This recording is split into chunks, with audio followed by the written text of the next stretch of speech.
মুম্বাইয়ের hard hitter Suryakumar ইয়াদাবের উইকেটটা স্তব্ধ করে দিয়েছে চিদাম্বরম স্টেডিয়ামের গ্যালারি। উল্লাসে মেতে উঠেছে চেন্নাই সুপার কিংসের ভক্তরা।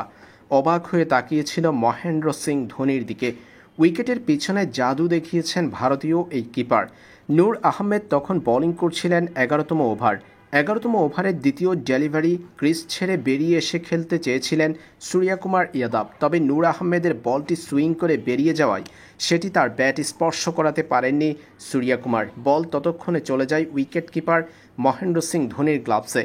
ধোনি অবশ্যই দেরি করেননি, কয়েক ন্যানো সেকেন্ডের মধ্যেই মহেন্দ্র সিং ধোনি ভেঙে ফেলেছেন সূর্যকুমার ইয়াদাবের স্টাম্প। ক্রিজ ছেড়ে বেরিয়ে এসে আর ক্রিজের দাগ স্পর্শ করতে পারেননি সূর্যকুমার ইয়াদাব।